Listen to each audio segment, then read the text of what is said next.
Atualmente fala-se muito nos últimos tempos, mas a questão não é apenas os últimos tempos, mas todos os tempos. Gente, sempre tem algo acontecendo. Deus não para. Ele sempre está fazendo algo que, de certa forma, muito do que Deus está fazendo depende do nosso protagonismo. Para manter-se conectado com Deus, é necessário cultivar o seu relacionamento com Ele. Por isso, Deus precisa de profetas que preparem o povo para entender o momento espiritual.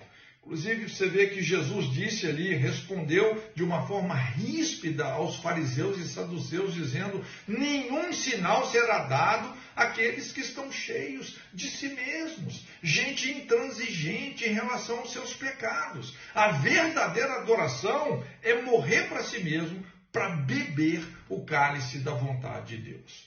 Também uma coisa importante sobre os sinais dos tempos é que para todo propósito há um tempo e um modo que precisam ser discernidos. Esse é o princípio dos ciclos. Ao mesmo tempo que as coisas estão em constante mudança, elas tendem a se repetir. Veja bem, existe o ciclo do dia, né? Dia e noite, ou seja, a vida demanda uma harmonia entre trabalho e descanso, o ciclo da semana, né, que seria aí o ciclo da criação, onde você avalia a sua produtividade. A Bíblia fala sobre o ciclo do mês, né, que é o ciclo da lua, as 4 fases, as 4 luas que determinam as marés, o ciclo do ano, as 4 estações.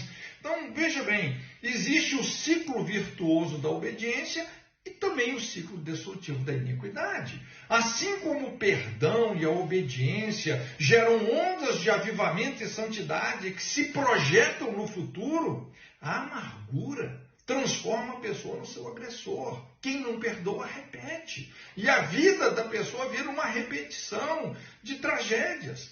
Tempo também é sinônimo de oportunidade e posicionamentos, alguns posicionamentos até paradoxais. A Bíblia fala que tudo fez Deus formoso no seu tempo.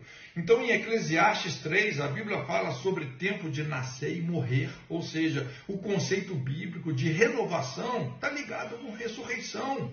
O drama da ressurreição é morte, o caminho do altar. Somos reputados como ovelhas ao matadouro. Algumas coisas só vão nascer quando outras morrem. Ele fala sobre o tempo de plantar e arrancar, ou seja, você saber se alimentar de raízes, tempo de matar e curar. A Bíblia fala que o que é nascido na carne gera morte, precisa de morrer, nunca vai virar espírito. Então tem coisa que tem que morrer, tem coisa que dá para ser curada, mas tem coisa que nasceu na carne e vai morrer. Fala sobre tempo de derrubar e edificar. Temos aí o trauma da desconstrução. Gente, desconstruir é traumático, mas é um processo necessário algumas vezes. Tem teologia, tem padrão de liderança que precisa ser desconstruído, tem que ser derrubado para você construir da maneira certa. A Bíblia fala aí sobre o tempo de chorar e tempo de rir, ou seja, superar os momentos difíceis te ajuda a voltar a rir. É você não demorar no sofrimento, não demorar na amargura. A Bíblia fala aí sobre tempo de ajuntar e espalhar. Quanto mais você semeia generosamente, na verdade, mais você ajunta. Quanto mais você dá, mais Deus te dá para você dar. Tempo de abraçar e afastar, ou seja, colocar limites para os relacionamentos, é uma das principais chaves da vida. Tempo de guardar e dispensar. Coisas são necessárias apenas por um momento. Tem coisa que a gente tem que saber se desagarrar, se desprender delas. Tempo de rasgar e costurar.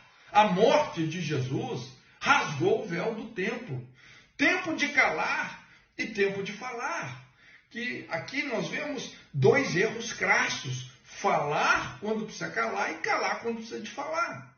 Tem 2 provérbios que parecem contraditórios. Um fala para você não responder ao tolo para não se macular. O outro fala para você responder ao tolo para que ele não seja sábio aos seus olhos. Como é importante você discernir o tempo de calar e o tempo de falar. Também a Bíblia fala sobre tempo de amar e tempo de aborrecer. Quem ama de verdade, corrige. A A Bíblia fala assim: fiéis são as feridas feitas por aquele que ama. O pai corrige, aborrece e muitas vezes até açoita o filho que ele ama. A Bíblia também fala aí sobre tempo de guerra e tempo de paz, não é? Inclusive nós vemos aí a Bíblia também dizendo sobre os dias que os reis saem à guerra. Gente, muitas vezes o preço de uma paz sustentável, o preço da liberdade será muitas vezes a guerra. Qual ciclo, qual fase você está? Tem gente que ainda está no alicerce da vida, crescendo para baixo. Tem gente que já está no telhado, abrigando muitos outros. Tem gente que está na segunda-feira. Tem gente que está no sábado. Cada pessoa está num momento específico. E isso é muito importante de ser considerado ao lidarmos com pessoas, com conflitos.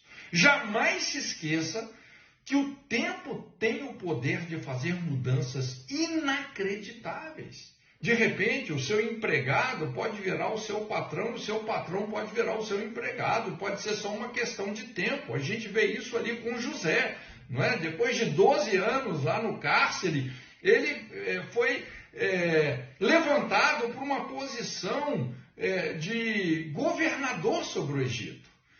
Você pode ser um grande jogador, mas o seu tempo pode te levar para o banco.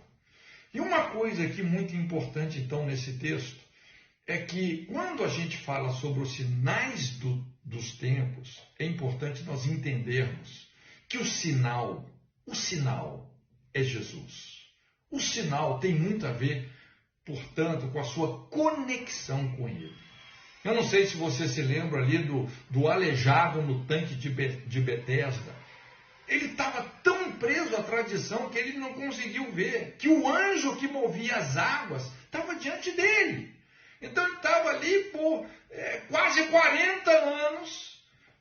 Quando esse anjo vinha, movia as águas, aquele que entrava primeiro no tanque era curado. Só que dessa vez, o anjo estava ali em carne e osso diante dele. O sinal é Jesus. É necessário que façamos as obras daquele que me enviou, disse Jesus, enquanto é dia. A noite vem quando ninguém pode trabalhar. Jesus disse: enquanto estou no mundo, sou a luz do mundo. E depois que Jesus disse essas palavras, como sinal, ele cura um cego de nascença. É importante você entender, Jesus é o sinal. Jesus é a luz do dia. Jesus é o sábado, Jesus é a lua nova, Jesus é o ano do jubileu, Jesus é o 7º ano quando o escravo é liberto, Jesus é o Kairos. No tempo, no texto que nós lemos no início, os religiosos estavam pedindo um sinal, ao sinal. Imagina, você pediu um sinal ao sinal. Pediram-lhe que lhe mostrasse um sinal vindo do céu. Mas o sinal já estava ali, na frente deles, em carne e osso. Jesus havia, inclusive, se apresentado como um maná vivo que desceu do céu. O sinal do céu já estava diante deles. Essa era uma linguagem impossível de não ser compreendida pelos religiosos que praticamente conheciam as escrituras de cor. Então, quando Jesus veio, ele não apenas dividiu a história do mundo, como ele tornou-se a pedra de tropeço para qualquer pessoa, religião ou religioso que o rejeite. E para terminar, o discernimento do tempo demanda orações. Essa é a oração do justo que muito pode nos seus efeitos. A Bíblia fala que Elias orou para que não chovesse por 3 anos e meio. Por 3 anos e meio não choveu. Deus estava corrigindo os desvios, as iniquidades do governo de Acabe e Jezabel. Depois ele orou, a chuva veio. Então, é muito importante a gente ter essa previsão do Kairos. Que tipo de céu está se formando? O avermelhado sombrio ou um céu de tempestade ou bom tempo? É momento, é tempo de discernir o tempo, de discernir o cárcere, de discernir o deserto, de sair da omissão, vencer as tentações,